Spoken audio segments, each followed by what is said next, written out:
Evolution is a term to define only one organism, and that's the self. The self is the universe, the self is the Alpha and Omega, God and infinity. And that's the only thing that evolves, because we are all part of the self. Nothing goes through an evolutionary process alone, or without direct benefit to the whole. So when you begin to think that there's this controlling elite, this controlling hand behind the curtains leading the planet to destruction, when you think the end is near, the apocalypse, Armageddon, and when you think we as a species are doomed, it is not they, it is you that brought this about. And for a very good reason. You are evolving. Stop blaming everybody and everything else. Quit panicking about global tyranny and natural disaster and pay attention. Because the world is telling you something, is telling you exactly what is wrong with you and how to fix it.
The Earth is believed to have formed 4.6 billion years ago. Within the first 150 million years, it began cooling and releasing gases from the lithosphere, which created the earliest forms of the Earth's atmosphere. Prior to the creation of this atmosphere, the sun's ultraviolet radiation made for uninhabitable conditions. But as the Earth cooled further, water condensed in the atmosphere and oxygen accumulated, making way for organic compounds. This spawned single-celled organisms and then plant life. And down through time, the evolutionary chain continued. And then we arrive at a species that does not seem to fit as well as the rest. Homo sapiens' gestation period of 9 months mimics the 3.8 billion year evolution of all life on Earth. The human embryo repeats the evolution of all species. When the sperm and egg unite, this new creation is a single-celled organism. Within hours, this single cell divides and multiplies more rapidly than any other species. 4 weeks later, the embryo begins to develop gills mimicking aquatic life. A few weeks later, it develops lungs and a tail with reptilian appearance. From there, a mammal is recognizable, and then onto a primate form. It then sheds its laguna, which is the embryonic fur, and at last shows the characteristics of a human child. The human body is a community of approximately 50 trillion cells. Everything the body does, the cell does as well. Cells have respiratory and excretory systems. They feed, feel, think, and communicate with other cells. Trillions of cells make up a single organism called the human body, and billions of human bodies help make up the organism we call Earth. The Earth has more similarities with the human anatomy than you may think. Earth has its own electromagnetic generation, just like the human body. Research has found that a direct current of electricity flows through perineural cells found around every nerve in the body. These pathways are called energy meridians and have been used in the practice of acupuncture for at least 2,000 years. Dating even farther back is the notion of dragon paths or ley lines in which many megalithic structures and stone monuments were erected, marking the energy meridians of the Earth. These energy meridians are generated by the resonant frequencies of the Earth, called the Schumann waves. Each planetary body has its own resonant frequencies and is determined by the circumference and diameter as well as the speed of orbit and rotation. The Earth's resonant frequency starts at 7.83 Hz and ends with the 7th harmonic at 43.2 Hz, correlating with the 7 chakras. Ultimately, the greatest discovery of our Earth is its consciousness. A visible attribute of consciousness is an energetic field that governs the shaping of organisms.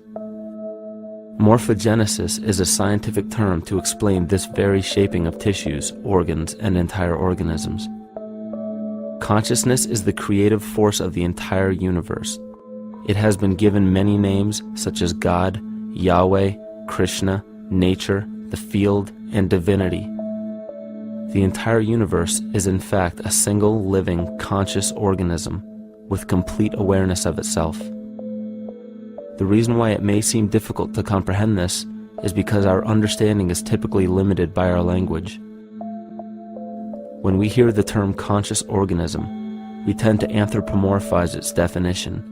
By giving it human qualities, we mistakenly look past what an organism truly is in the first place. The definition of an organism is any living thing capable of response to stimuli, reproduction, growth and development, and maintenance of homeostasis as a stable whole. Our universe does all of these things. The consciousness of our universe is responsible for the form and purpose that all matter assumes. The Earth's resonant frequencies are a result of its form. These frequencies are responsible for biological rhythms, such as menstrual and circadian cycles, as well as behavioral and emotional patterns. The frequencies are then picked up by the flora and fauna, which are biological instruments that respond to the wave patterns.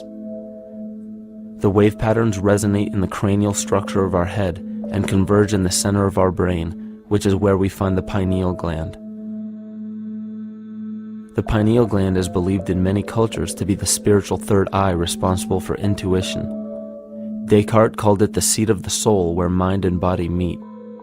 Each individual cell in our body receives an electromagnetic impulse from our central nervous system. They receive the very same impulse that was disseminated to every biological instrument from the earth. An explanation of our conscious universe has been attempted by religion, science, and philosophy. The neglect of biological nature from any organism causes illness. A divorce from nature, exile from Eden, confounding of tongues, they are all symptoms not of a biblical God or deity, but the true self.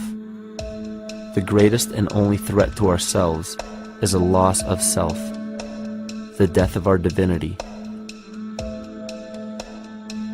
As we barrel through history with oceans of information, yet barely a drop of wisdom, we have to understand how we lost ourself.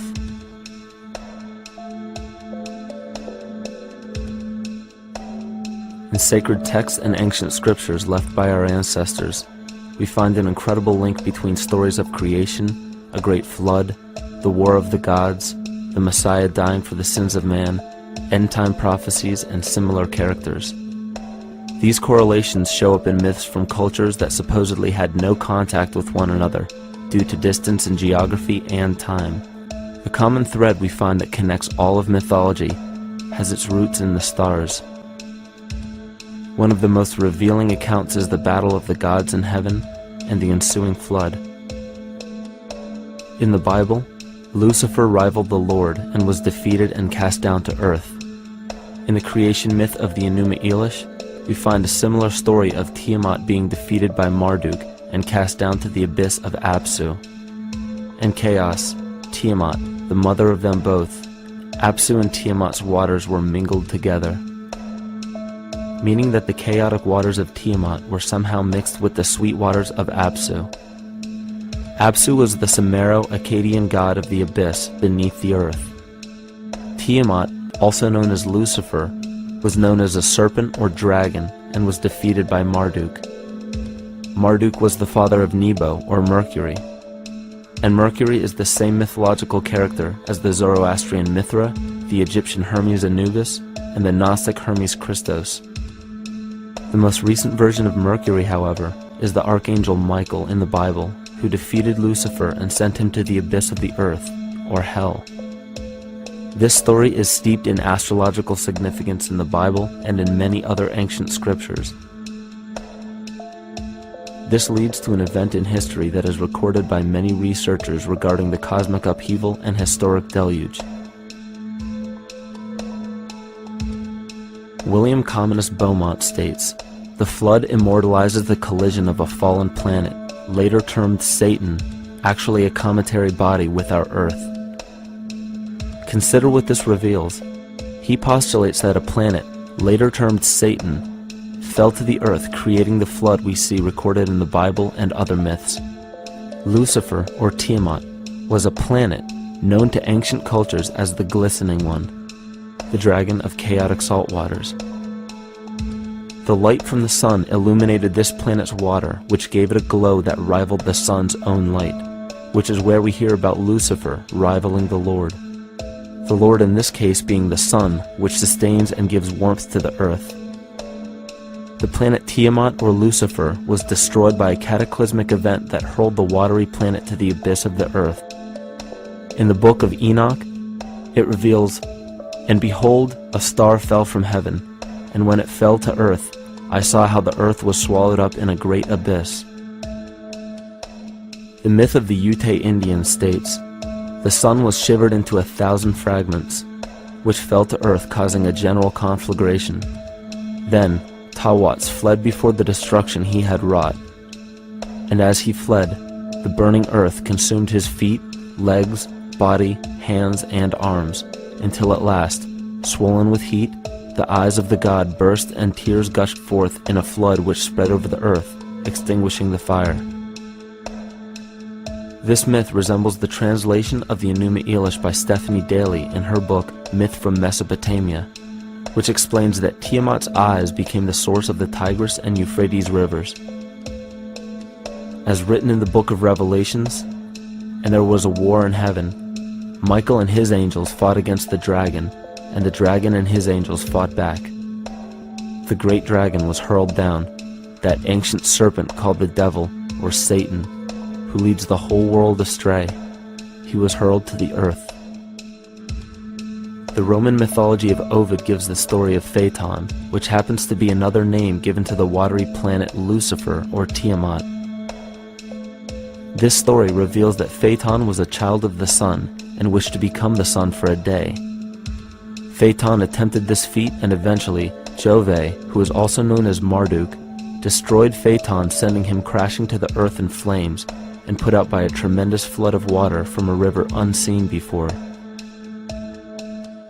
The common theme we notice here is that of a saltwater planet, the great dragon, Lucifer, Tiamat, or Phaeton, was defeated and fell to the earth, and now dwells in the abyss known as hell, giving us the outline of the story of Lucifer rising up against the Lord and being defeated and banished to rule the underworld. As we know, however, an outline is but a shell of a story. The inner meaning, the spirit of the myth, comes with a deeper understanding of the essence of each planet, not just the physical planet, but the conscious core, because we know now that the proportions and velocity of a planet gives them their own characteristic frequencies, which govern biological and behavioral patterns. These planets reflect the archetypal psychology of man. In ancient times, probably the most important field of research was the study of the heavens. Galactic bodies and their movement through the sky were known to be symbolic of the inner faculties within human consciousness. Within all organisms, outdated science has only explained the physical world measured by our five senses. Only in esoteric religions, mysticism, and quantum fields of science are we to find any attempt at explaining where thoughts and emotions fit into the sense-perceptible world. We also understand now that humanity is a community of cells within the organism of the Earth. The Earth, therefore, is a higher organism that shapes our form and function. This higher organism and all other planetary bodies are governed by consciousness, just as we individual humans are. Therefore, the Newtonian belief that galactic bodies are nothing more than lifeless forms floating in space is tantamount to claiming that we humans are nothing more than a composite of elements in motion. We know that this is untrue because we feel, we think, and furthermore we see the result of our consciousness creating what we call life. Plato wrote, "This world is indeed a living being, endowed with a soul and intelligence, a single visible living entity containing all other living entities, which by their nature are all related." Furthermore, the cosmos is a single living creature which contains all living creatures within it. And in an article out of the Sufi journal, the author writes, "The world is a living spiritual being." This was understood by the ancient philosophers and the alchemists who referred to the spiritual essence of the world as the anima mundi, the soul of the world. In scriptures, we hear of the claim that angels guide the inner soulful actions of people, or that the gods wield influence over man. Most ancient spiritual and scientific teachings held the belief that the hierarchies of the gods, angels, archangels, archai, all the way down to the cherubim and the seraphim, are the hierarchies within the human psyche. In this way, we must understand that when the whole of ancient myths and sacred scriptures speak of spiritual influence from a higher being, they were speaking of archetypal forces that are inherent within us, not an influence from an external source.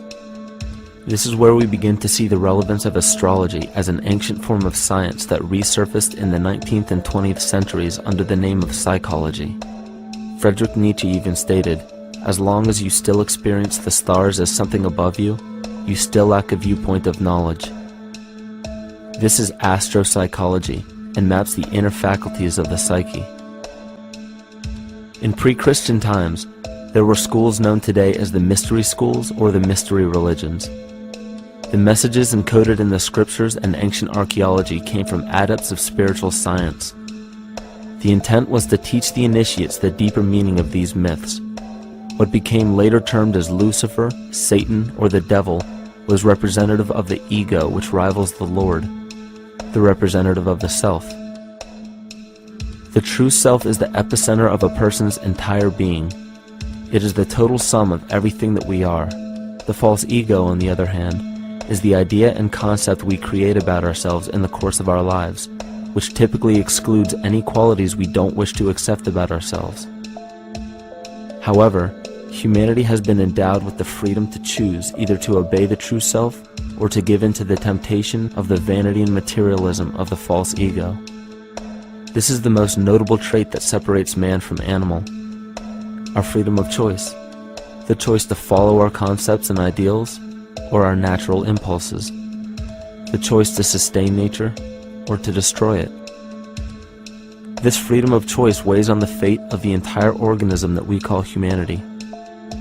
Cancer begins with a group of cells within a community that fail to communicate with the conscious signal of the organism. Those cells begin to grow out of control and spread to other areas of the organism. This very disease is evident in our world today. The cancer upon our earth is the domination of our false ego and our divorce from nature. Collectively, among every human, the cancer upon our earth is the domination of our false ego and our divorce from nature. Collectively, among every human, vanity leads to segregation and competition. Competition leads to fear and greed. Greed leads to deceit and immorality. And immorality is the breeding ground for illness, waging war on our earth. Every act of hatred and destructiveness in our world begins with self-hate and self-destructiveness. And it all begins with a breakdown in communication.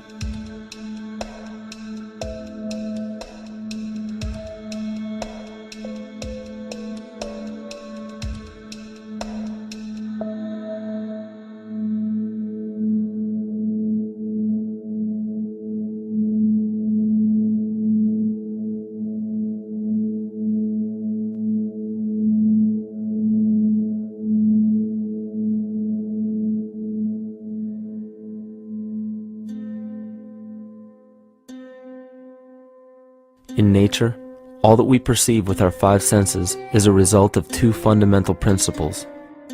Everything in existence is made of a relationship between vibration and matter. Vibration is a masculine creative force countered by matter, which is a feminine receptive force.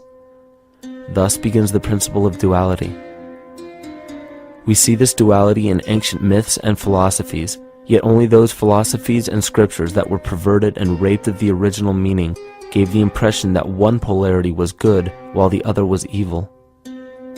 The original sages, adepts, and shamans taught that both are necessary, and one would not exist without the other.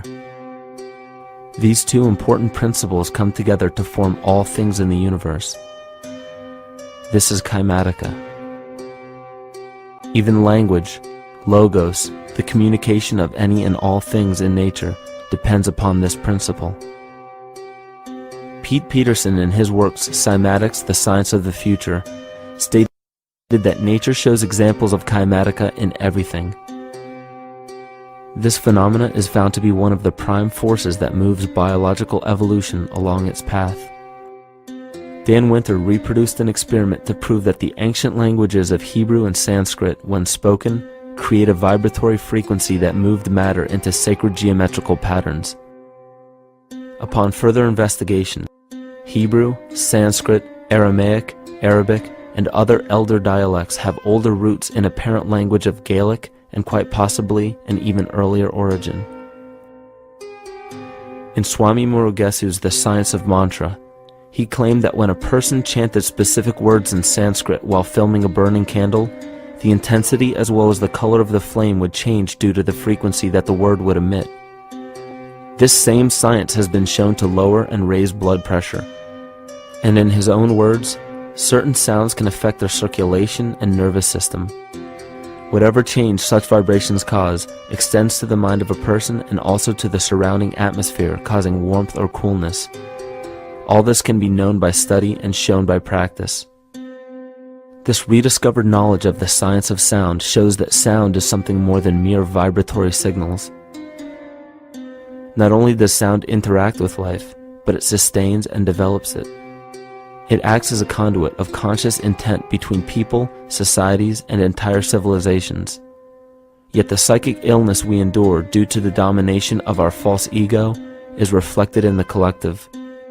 Our psychological schism has shut us off from communicating correctly with our inner self, which is exactly how cancer cells within the body operate.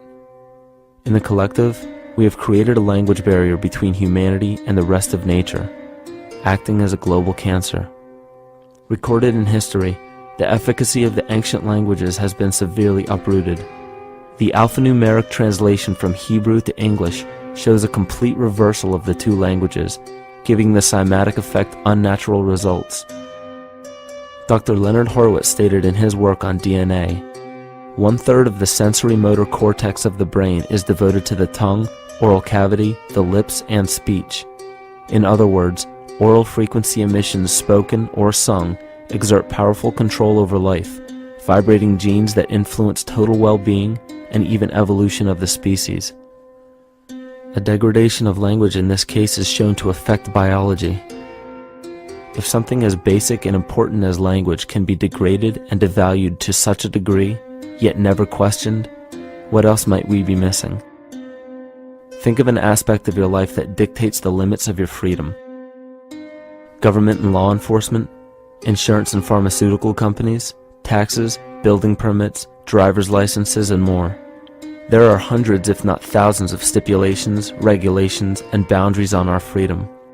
And out of the ones that were just mentioned, how many have you researched to find out whether they apply to you or not? Let's look at the forms of law that we currently acquiesce to.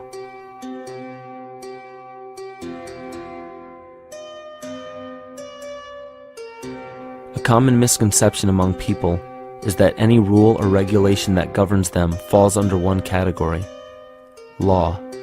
But there are many other forms of law that people abide by without realizing that they simply do not apply to them. Another misconception is that a nation's constitution gives us our rights. A constitution does nothing more than list the rights that we already have. We are born with inalienable rights, endowed to us by our Creator. They are not given to us, and they cannot be given away.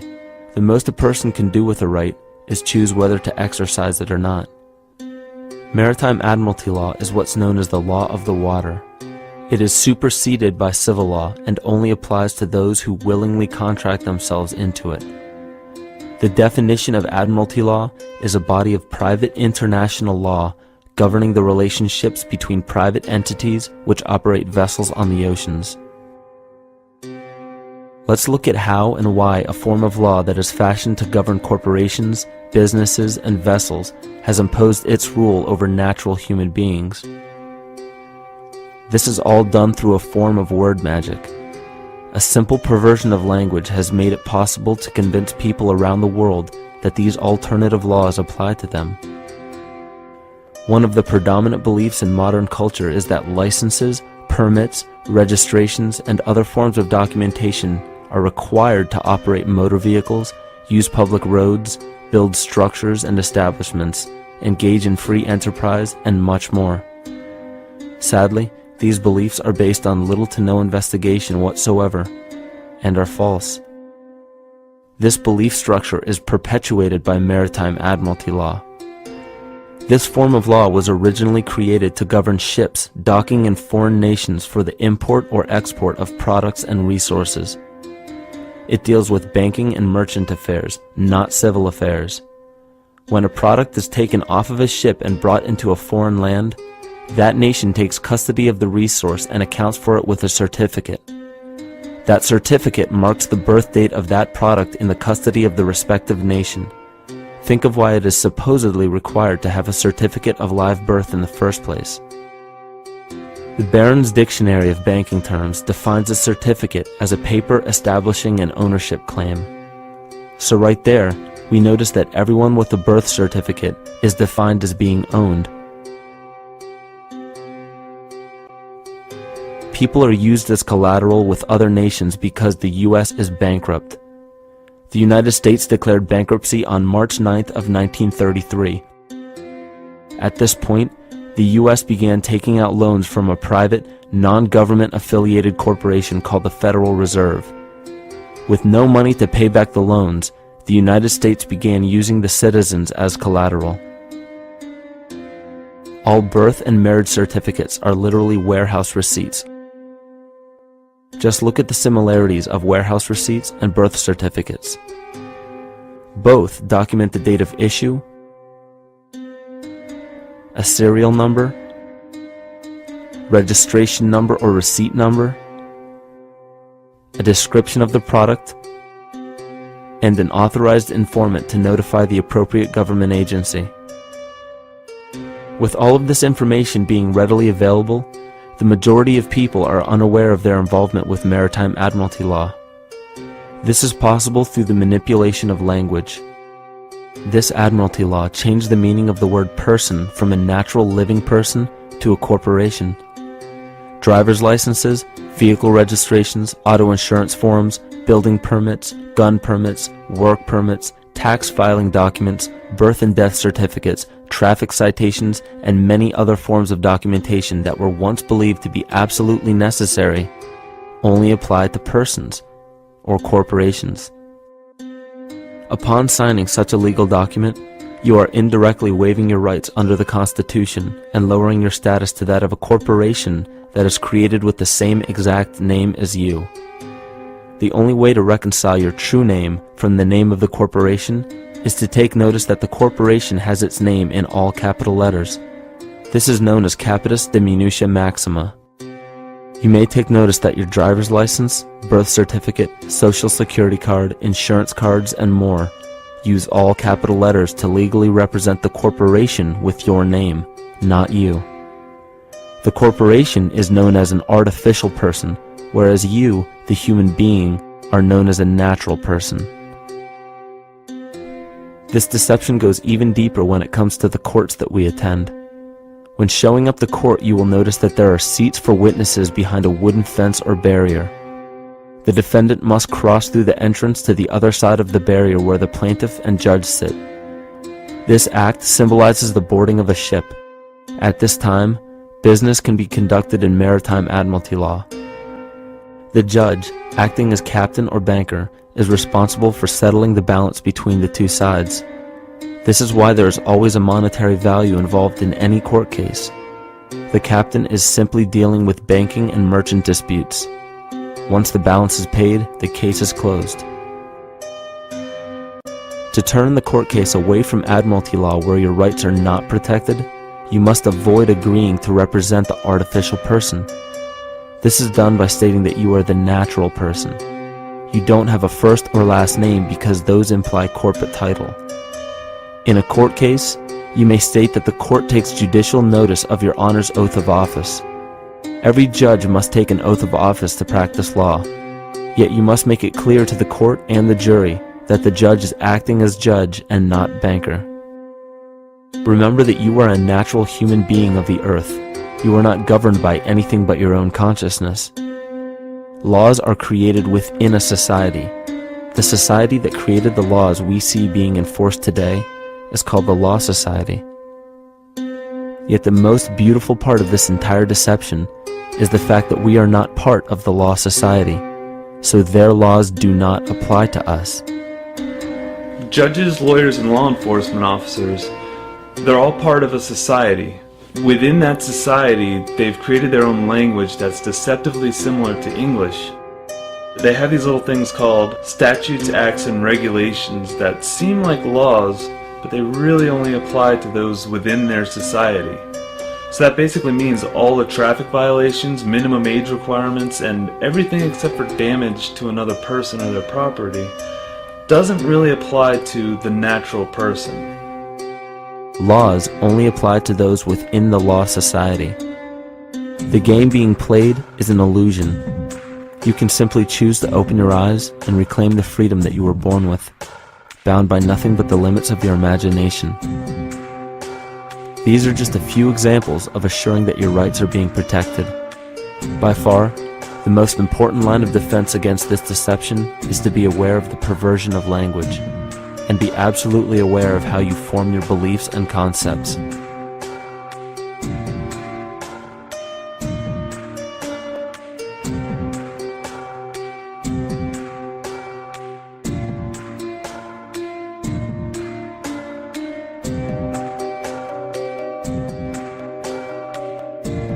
In all forms of the perversion of language, there is a mirror reflection of this in the microcosm of the psyche.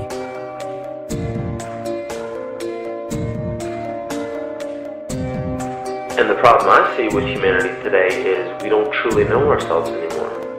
We have the 9-to-5 job, we have the house, the children, the bills, the television, the hobbies, and the errands that we run every single day, and we eventually begin to believe that this is who we are. But who are we beneath the job title, beneath the status of mother or father, theist or atheist, Republican or Democrat, black or white, man or woman? Who are we? Who are we deep down inside? We don't know, because every time we hear an answer that we don't want to accept about ourselves, we deny it. We'll pass it off and project it onto somebody else and judge them for it. This is repression. And we see what repression can do to us on an individual level, but what about on a collective level of humanity? What happens when the whole world refuses to see what they truly are on the inside?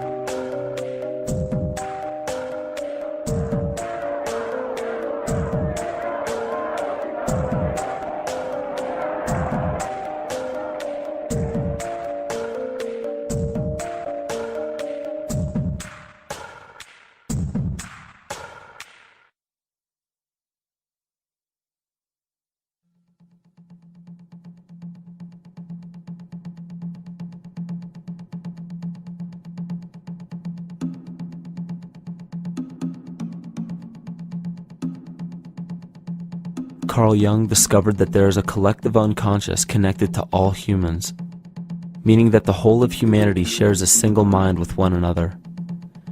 This is evident in the world through accounts of shared mythology and symbols, the study of morphic fields, and with the science of kinesiology. This collectivity is a global example of the unconscious mind of the human body, in which trillions of cells share a similar signal. This parasite, called our false ego, requires a continuous flow of sustenance to survive. Food, fuel, and any other form of sustenance is energy. Human consciousness is an electromagnetic field of energy. When this potential energy is utilized, it then releases kinetic energy, which is used to perpetuate the false ego.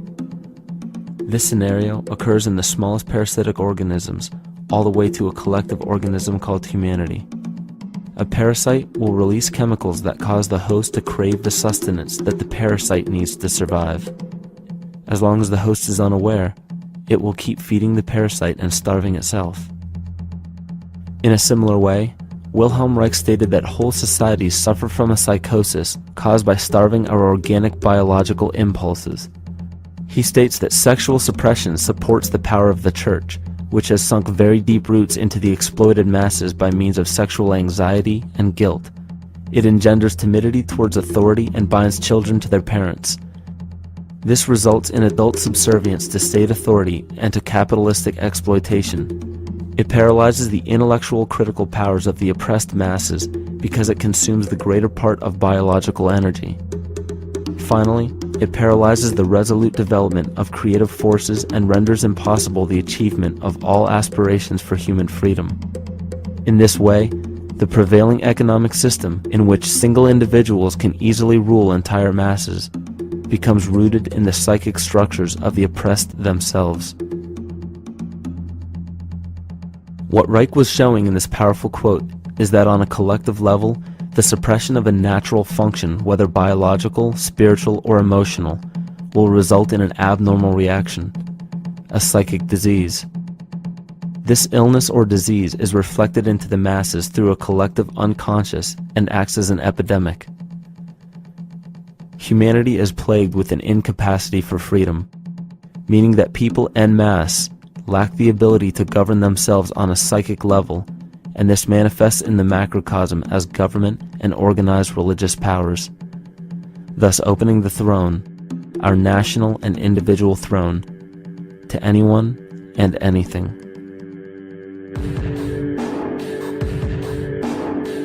Enter the infamous rulers of the earth, the patriarchs of civilization, political, social, economic, and spiritual dictatorship, psychic tyranny. This simple illness within our psyche, this lack of responsibility and neglect of basic human freedom, has made way for every tyrant that has ever held rule over people on this planet.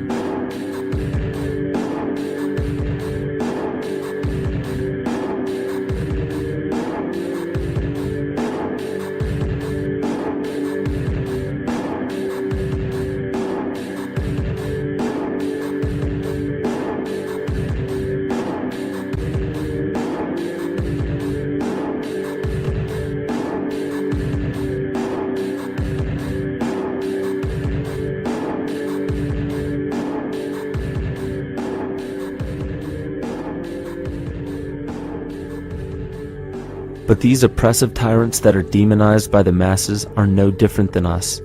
In fact, they are one with us.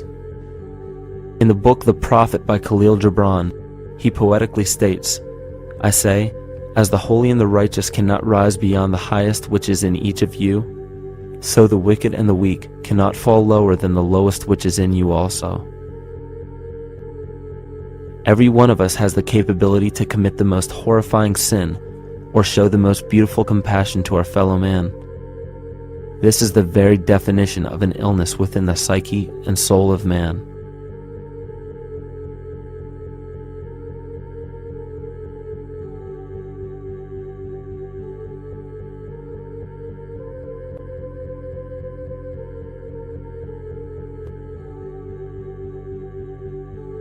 Think of any position of power that you believe to be above you. Royal families, government leaders, the United Nations, financial organizations, corporate monopolies, and media juggernauts. These are all facets of our false ego. They are the physical advent of our own sickness. They require our conscious participation, our conscious energy to survive. Because without our cooperation, without supplying them with the sustenance of complicity, they starve. Their very nature depends on our desire to be ruled, and a typical symptom of the illness among humanity today is our continuous denial of our illness, repression, We consistently repress those qualities we choose not to accept about ourselves. This is why it is so difficult to see the false ego and its multiple manifestations for what they truly are.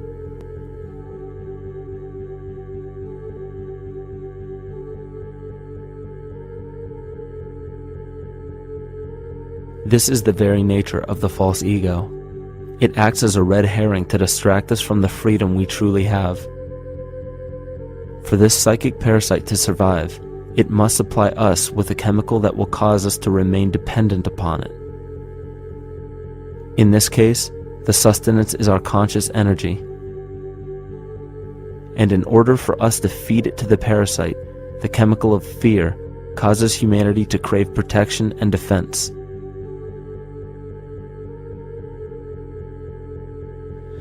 The functions of the body to survive can be broken down to two basic functions for any organism to survive.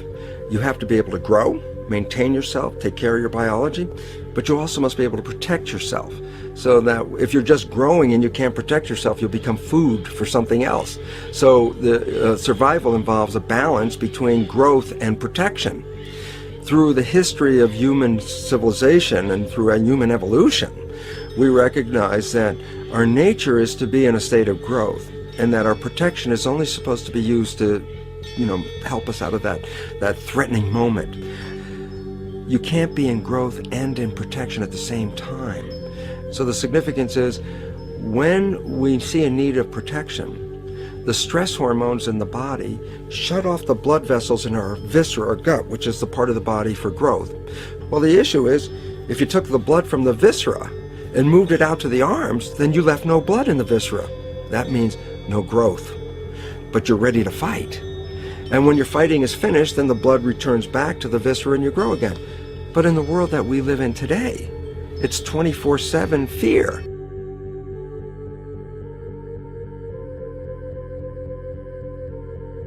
So we have a continuous dripping of that stress hormone into the body. It's just dripping all the time, getting us ready to run or fight or flight at any moment at the drop of a hat. We're ready to go because we're on guard.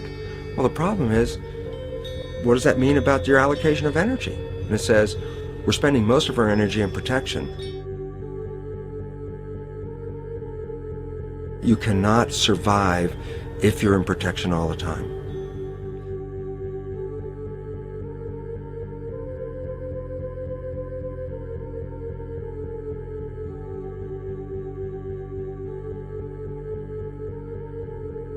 And if the parasite can control the nature of the fear, it can then create a fear among us that only it can defend us against. A recent physical manifestation of this comes from Zbigniew Brzezinski, former Secretary of State who also supported President Barack Obama. In his book, The Grand Chessboard, he states, as America becomes an increasingly multicultural society, it may find it more difficult to fashion a consensus of foreign policy issues, except in the circumstance of a truly massive and widely perceived direct external threat. Even the Reichsfuhrer of the Nazi Party, Hermann Göring, sums up this game of supply and demand perfectly when he stated, "The people can always be brought to the bidding of the leaders." That is easy. All you have to do is tell them they are being attacked and denounce the peacemakers for lack of patriotism and exposing the country to danger. It works the same in any country. It also works the same in every individual psyche.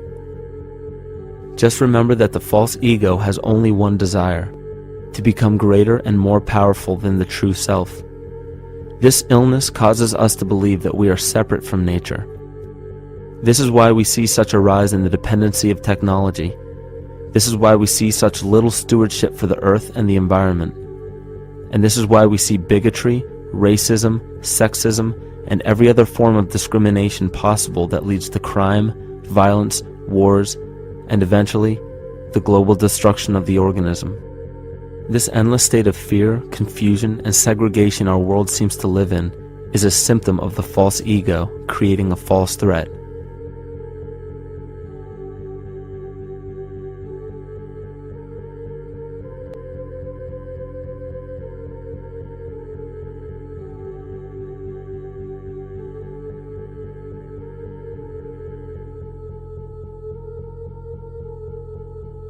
many of the United States presidents have blood relations with each other.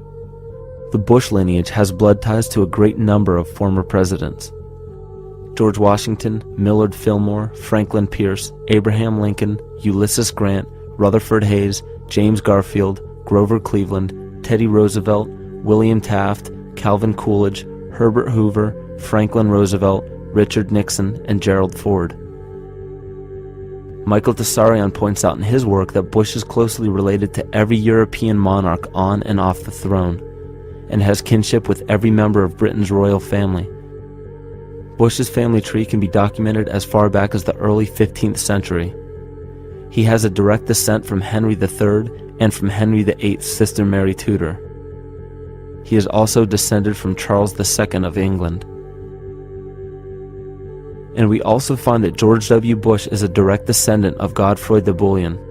Godfrey was the first king of Jerusalem after he recaptured it from the Saracens, which was the name for the Islamic faith during the Middle Ages. It is interesting to note that the current occupation of the United States in the Middle East was re-established by the same family, George Bush Sr. in 1991, and again by George Bush Jr. in 2003. George Bush Jr. is then found to be a cousin to both opposing candidates of his 2 terms in office, Al Gore and John Kerry. Democratic President Barack Obama also has blood ties with George W. Bush, as well as Gerald Ford, Lyndon Johnson, Harry Truman, James Madison, and the British Prime Minister Sir Winston Churchill. On the opposing side of the 2008 presidential ballot, John McCain is descended from Robert the Bruce, King William I of Scotland, and also Godfrey the Bullion. Probably one of the most interesting facets of the bloodline relations is the fact that the whole British royal family has descent from the Muslim prophet Muhammad through the Arab kings of Seville. This bloodline was passed through the kings of Portugal, Castile, and eventually down to King Edward IV. And this is a very, very different story from what you hear the media pumping out every day, being this idea of lineal superiority. It's completely debunked according to the foremost authority of aristocratic lineage, Burke's Peerage. And this just goes to show that there's the true story, and then there's the manufactured illusion, the front that's given to the public.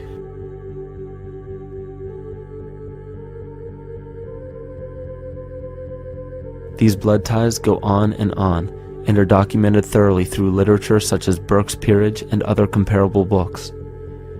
The point of all of this is that we find not just the same people, but the same intent within the people who have held high positions of monarchy, dynasty, aristocracy, and democracy in the past and present, and they are all related by a physical and symbolic link. This bloodline carries the symbol of our illness.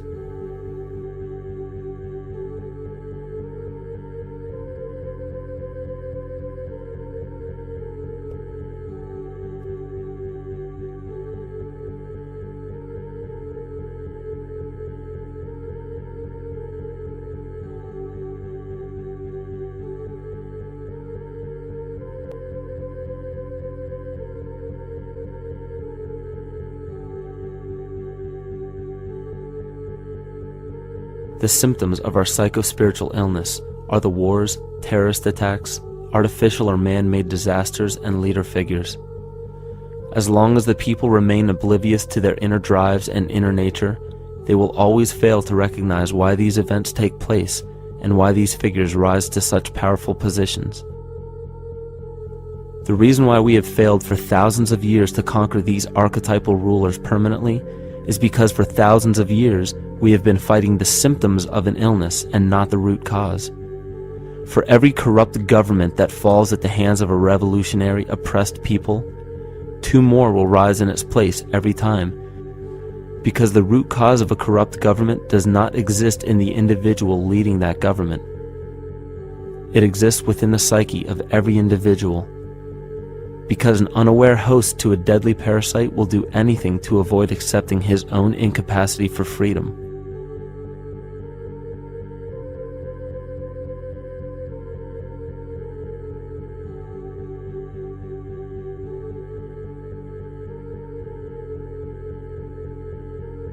We are so bereft of sanity in this world that those few who simply stop projecting onto others and begin facing their own demons are seen as neurotic.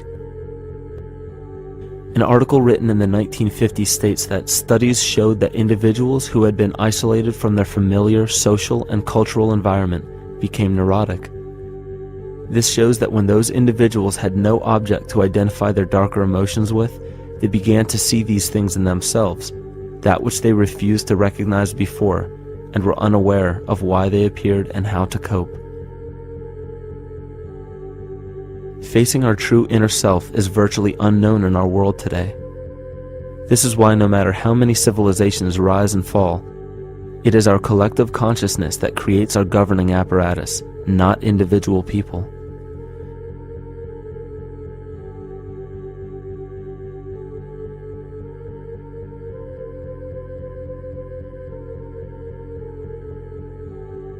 And after countless attempts, you would imagine that people would realize that a physical retaliation may not be the solution.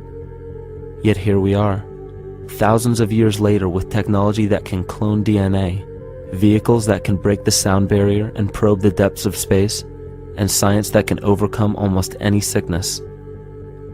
Yet we still fail to take notice to the importance of thoughts and consciousness. This is the very definition of insanity. And every single one of us is responsible for this psychic epidemic, because we're killing the messenger and paying no attention to the message.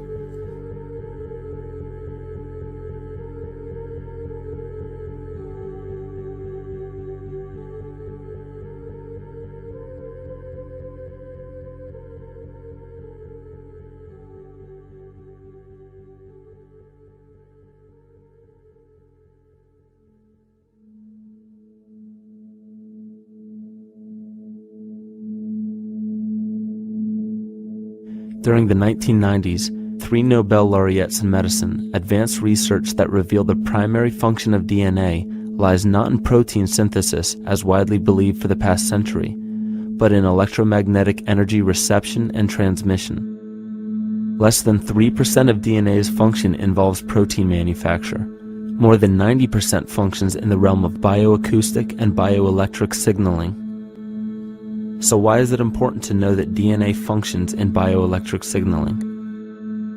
HeartMath Institute has discovered the heart and brain maintain a continuous two-way dialogue, each influencing the other's functioning. Although it is not well known, the heart sends far more information to the brain than the brain sends to the heart, and the signals the heart sends to the brain can influence perception, emotional processing, and higher cognitive functions. The heart also generates the strongest rhythmic electromagnetic field in the body, and this actually can be measured in the brainwaves of people around us. We are quite literally an electromagnetic expression of our highest cognitive function. The behavior of electromagnetism is evident throughout the world as dualism. All matter contains a negative and positive charge, which means organisms are built upon this foundation. The natural homeostasis of any organism is a balance of both polarities. Furthermore, research on emotional energetics shows that the heart's field is a carrier of emotional information and a mediator of bioelectromagnetic communication within and outside the body. Research shows our heart's field changes distinctly as we experience different emotions. It is registered in people's brains around us and apparently is capable of affecting cells, water, and DNA studied in vitro. Fear. The chemical supplied by a collective parasite creates a distinct bioelectric signal given off by the host. This signal is disseminated to the organisms within our community and will grow outward through the entire organism unless it is counterbalanced by an opposing force. Dr. Fritz Alan Popp discovered that the cells in our body communicate through biophotons, which are tiny particles of light that are single units of an electromagnetic field. This communication system within our body also exists between people in what's known as morphic resonance. This was known by the shamans, sages, and adepts of antiquity. These teachings were commonplace in prehistoric cultures. It wasn't by sheer chance that artistic expression and rituals were the cornerstone of every ancient civilization. Art was used as a personal method to exercise the shadow content of the psyche and introduce it to the conscious mind. This was very literally viewed as psychic therapy. Ritual was based around astrological dates. As we've learned, the study of the stars and planets reflect our own astropsychology. The shamans would perform rituals on astrological dates that would correlate with a circadian rhythm or a psychological cycle. These rituals kept the human participants aware of their inner self and prevented the repression of psychological content. As long as people were facing their inner demons and accepting them as their own, they were not collectively projecting them into the physical world. If you bring forth what is within you, what you bring forth will save you. If you do not bring forth what is within you, what you do not bring forth will destroy you. The progeny of our psychological disease began growing rapidly after a series of catastrophes forced the collective into a somatic state of fight or flight. This lowered the immunity of the population by introducing a state of immense stress. Our body becomes more susceptible to illness under stress. In this manner, humanity fell ill when entire bodies of land were swallowed up by the floodwaters. This uprooted many tribes, chiefdoms, and civilizations from their homes, and their ritual practices that were used as a conduit for psychic wellness were put on hold in order to survive the catastrophe and seek new homes. The shamans were spread to many new areas of the world. This information has been suppressed. We are made to believe that advanced civilizations such as ancient Egypt and the Mayans of Mesoamerica came about with no prior rudimentary remnants or evidence of evolving intellectual artifacts to bring them to their peak. We are meant to believe that their incredible knowledge of mathematics, astrology, agriculture, economy, polity, and architecture came out of nowhere. This leads many researchers today to the understanding that the origins of these civilizations have been suppressed. Not surprisingly, the force that has guided the suppression of this knowledge comes from the exact bloodline of the political and religious leaders stated previously. These are some of the notable book burnings and suppression of important texts in our history.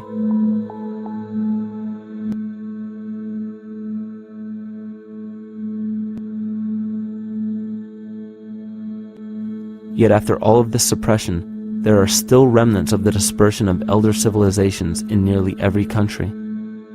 There is tremendous evidence of ancient cultures visiting North America long before the conventional belief of European colonization. Barry Fell states in his book America BC, there are ancient inscriptions now being reported from nearly all parts of the United States, Canada, and Latin America, written in various European and Mediterranean languages in alphabets that date from 2,500 years ago. William Commonus Beaumont wrote, "The Toltec and Maya civilizations never originated on American soil, but appeared there full-blown, with a well-defined art and system of hieroglyphic writing which possesses affinities with Egyptian. It is found that there are thousands of prehistoric sites across New England and several other northern states showing inscriptions, carvings, and mounds created by Druidic mariners as far back as 800 BC. To suppress this information further, it was not only imperative for the bloodline to burn the documented texts containing true historical information, but to wipe out the cultures that derived from these ancient shamans. The most devastating genocide ever endured was and still is the annihilation of shamanic tribes.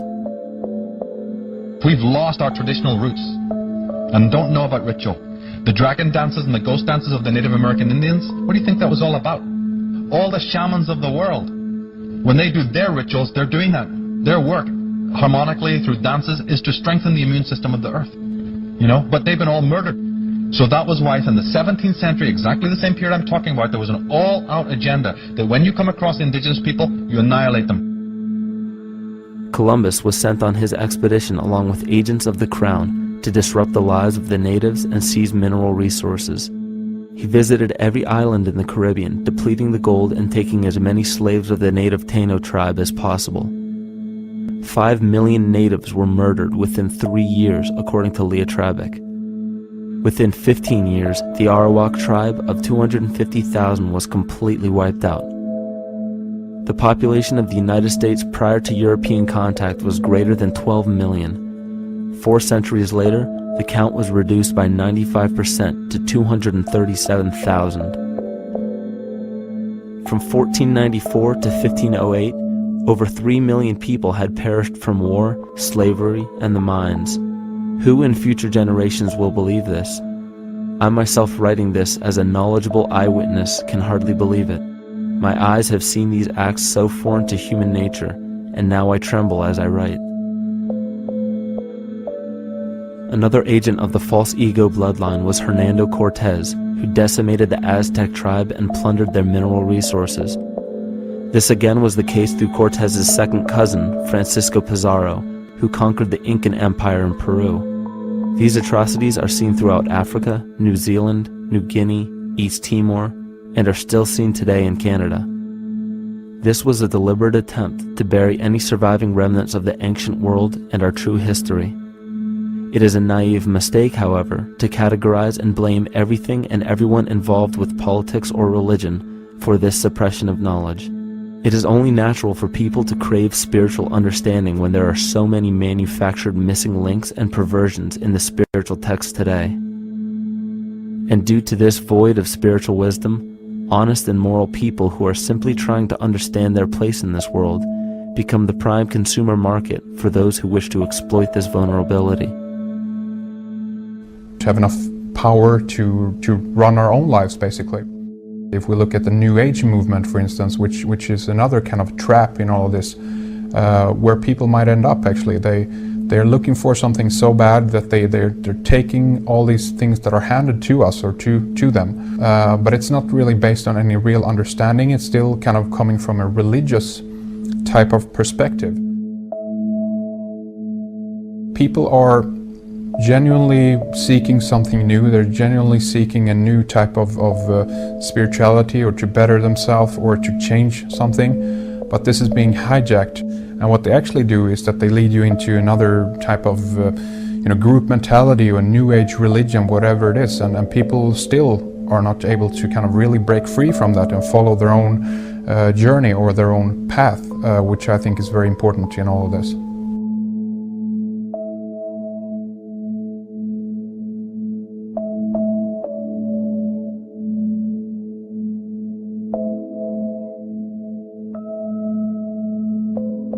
In the pre-Christian era, there were several cults of incredible power, most notably the stellar, solar, Saturnian, lunar, and mushroom cults. It is simple to see that worshippers of the lunar goddess comprised of the lunar cult. The worship of sun gods were indicative of the solar cults. The Saturnian cult, which consisted of Phoenicians and Canaanites, worshipped El or Eli. The biblical exodus of the Hebrews from Egypt showed that they entered Canaan and merged the lunar cult of Isis, the solar cult of Ra, and the Saturnian cult of El to form Isis, Ra, El. Israel. The old Israelitish cult and mythology, the Yahweh worship, the patriarchal legends, the sojourn in Egypt, and so on, are rooted in the religion of the sacred fungus, developed from the underlying fertility philosophy of the ancient Near East. The Jewish mitre, Muslim turbans, and military berets are derivations of the symbol of the mushroom cult. One of the first and most prominent, however, was the stellar cult, and a number of these ancient cults were created for shamanic purposes and earthly stewardship, yet some were taken over with different intentions. Just as you would imagine in any establishment of power, smaller cults formed within the main cults to worship individual deities. The cult of Mithras and the cult of Dionysus are two examples. You still today can see the Mithraic or Phrygian cap on the symbol of the seated Liberty dollar, the coat of arms of many countries, the reverse side of the flag of Paraguay, the seal of the United States Senate, and even involved in the solar cult holiday that we now call Christmas. In the cult of Dionysus, many festivals were celebrated, such as the Greater Dionysia, celebrated in Athens around the spring equinox. The foremost event in this festival was the Thymelic contest, in which poets, musicians, and entertainers performed in an open-air theater. Musicians did not have to pay taxes, and members of the Artists Guild did not have to participate in military affairs. The cult of Dionysus is still alive to this day as the entertainment industry.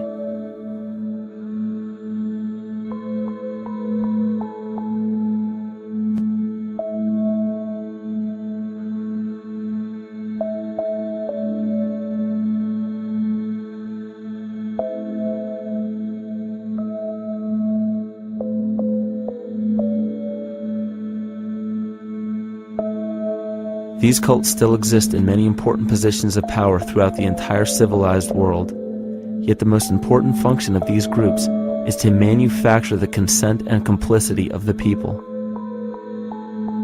The conscious mind is the creative mind. It's the one that has your personal identity into it. It does the real thinking.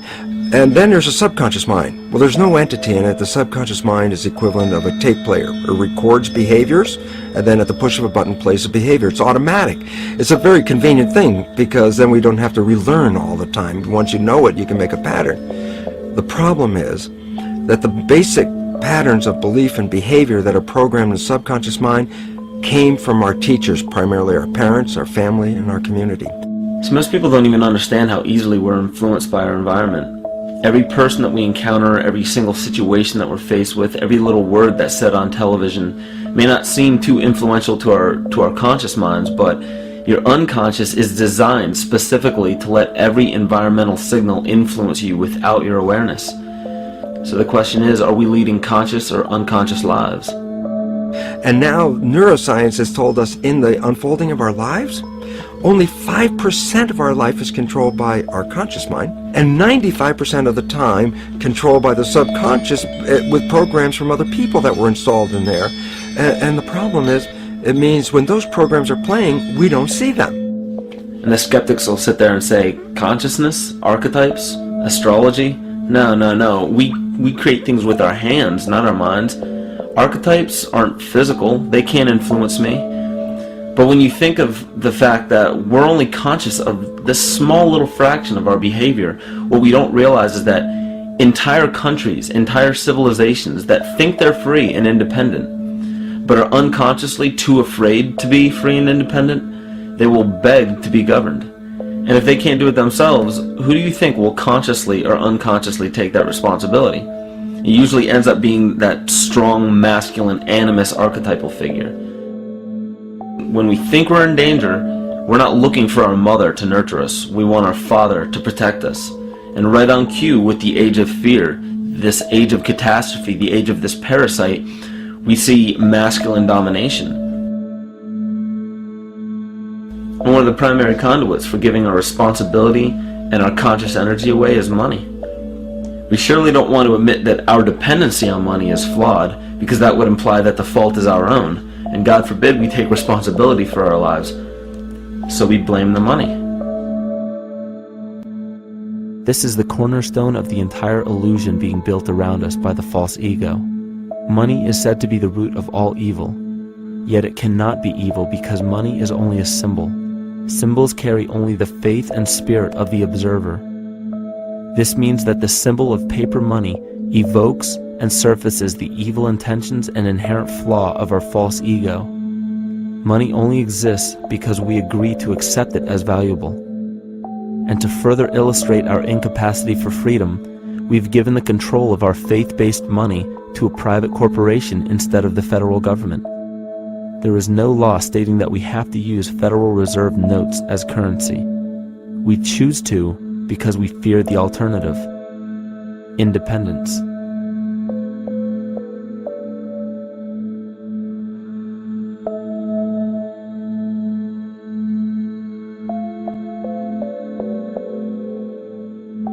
But it's not even really about money, it's about energy, because money is simply this material thing that allows billions of people to crave just one thing and put their energy into the same thing. It's not the plasma TV or the house or the lifestyle or the job or the significant other or the status that we're really after, because we know that we're empty. These people feel sadness and loneliness and void just like anybody else. And they either want to fill that void with materialism because they think that that'll make them feel better, or they want to sedate the void feeling with material possessions. So it all comes back to this feeling of having to put our dependency into an external source, something that we have absolutely no control over. What we're seeing right now is with all the competition of each other destroying each other, wars, competing for material existence, raping the planet and tearing it apart to get some pieces of it to hold in your hands and say you won the game. Every one of those moves is destructive not just of the planet but of human civilization, because human civilization will thrive with cooperation and will die with competition. And if you operate from these truths, then you end up with the extinction that lies before us.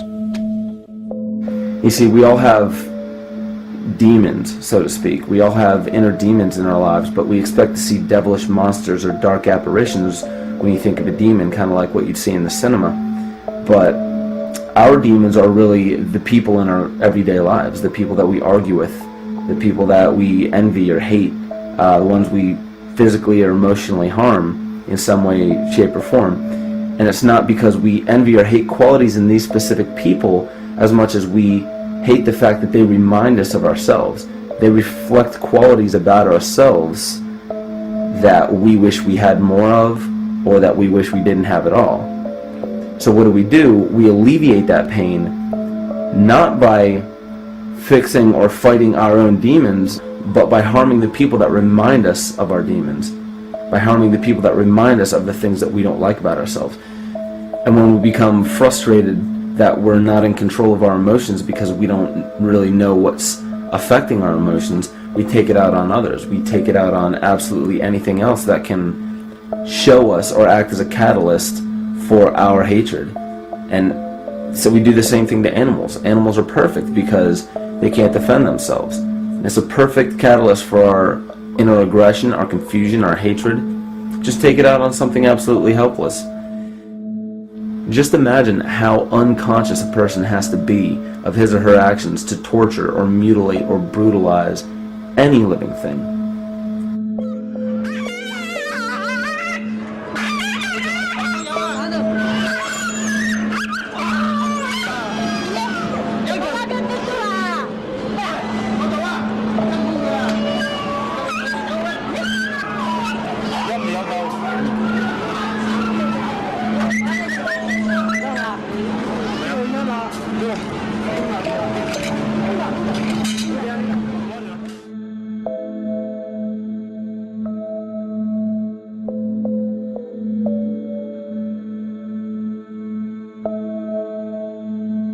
It goes down and he'll be here and we can, ouch, come on. He bit you.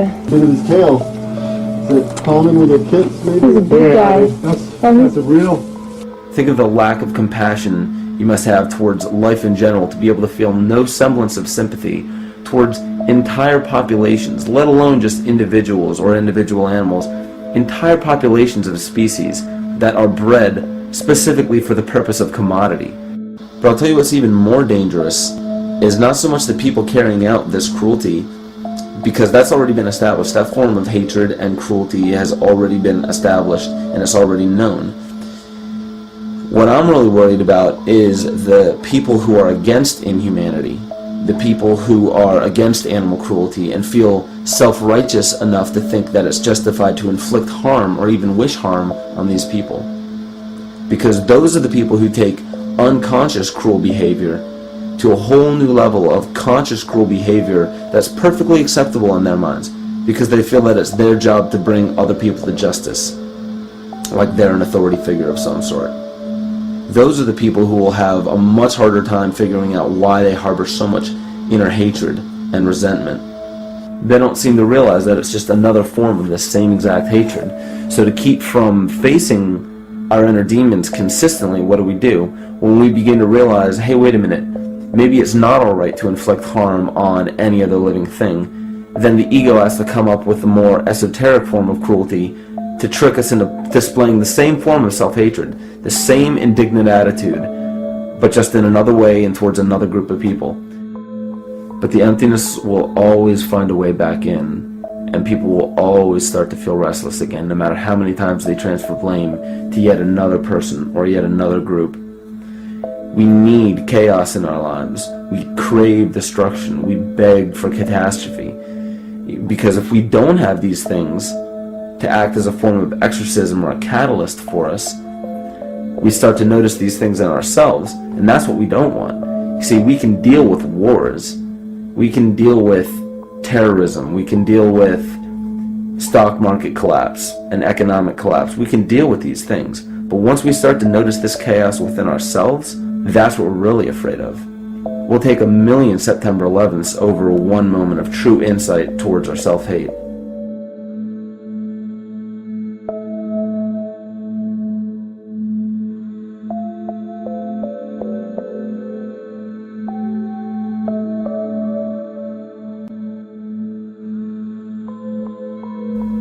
And you know, the most interesting part of all of this is we encounter things every day, every single day, that we either accept with open arms or that we reject violently.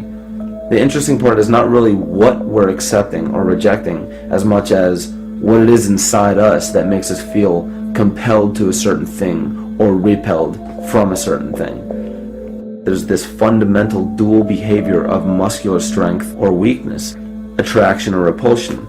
And what's interesting about this is when you realize that consciousness, awareness, that intangible essence that animates all matter into what we see around us as life, that is where you will find the origin of this dual behavior. It's been explained as the inhalation and exhalation of Brahma, the contraction and the expansion of Ahriman and Lucifer in an anthroposophical setting, the active and the passive qualities in electricity, the masculine and feminine qualities, yin and yang, existence and nothingness. These are all ways to explain the same behavioral process that begins with awareness, it begins with consciousness. And if you get rid of all the images and concepts in our minds of these sayings in your head and just try to feel the difference between the two polarities, you'll begin to notice that all of the different scenarios and possibilities that are playing out in the world all spawn from this common origin. You'll have 1,000,000 people telling you why the Bible is supposedly the Word of God and that you should follow it word for word. And then you'll have another 1,000,000 claiming that it's a form of mind control and not to believe any of it. Everybody will tell you to beware of this or watch out for that. This is good information, this is bad information. And I just have to wonder, what makes anyone an authority figure enough to say that something is true or false? And why are you denying or accepting anything based on the suggestion of another person? Why aren't you making that decision for yourself? Information is information. There's no such thing as good or bad information. It's all what you do with it. I say let everything be your Bible.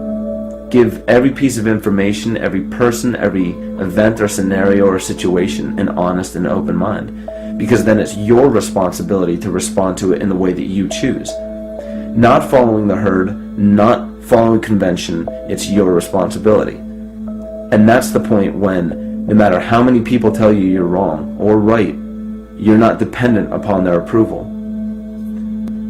If we at least question our own actions, question our own thought process, and make a conscious decision to what we feel is right every single day, that's what I believe to be divinity. That's true shamanism. And that, to me, is what it really feels like to be alive.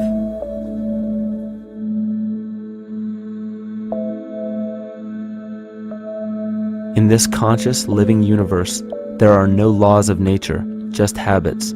There is nothing external to the universe to enforce a law upon it. The illusion of a fixed law of nature is only the result of there being no need for that habit to be broken. When habits need to be broken to ensure the survival of the organism, we see this event in nature and call it evolution. The collective mind shapes our evolution. And a great example of this is the experiment done by John Cairns in 1988.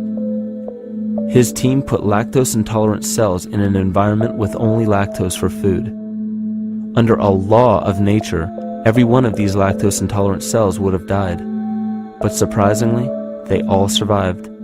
Every one of them understood the problem that they were facing and replaced the defective lactase enzyme with a functioning one to utilize lactose for food. If a cell has the ability to decide how and when to evolve because it's facing extinction, then anything can. The existing beliefs are that a human body is a biochemical machine controlled by genes, and therefore the behavior, emotions, and character of our biology, our health, our lives are controlled by genes which we don't control. So this is what we taught people. You're a victim. Genes control your life. You didn't pick them. You can't change them. The genes you end up with program what's going to happen. My experiments on stem cells, which I started in 1967, I'd isolate one stem cell, put it in a petri dish, and then it would divide every 10 hours. So I took all the cells, split them up into 3 groups, and then just put them in 3 petri dishes.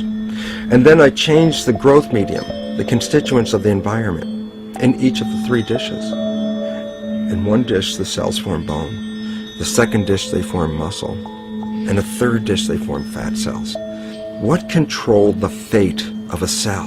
And the first thing you have to say is, well, wait, they were all genetically identical when they were put in a dish. So obviously the genes didn't control it because they all had the same genes. What was different was the environment. And all of a sudden in my career, it said, oh my gosh, here I am teaching genes control life, and the cells are telling me genes respond to life. And since you can control the response, you can control your life. It's how you read the environment, how your mind perceives the environment. And if you understand this, then you could lead yourself to the most wonderful expression on this planet, to be fully alive and fully healthy, just how you respond to the world.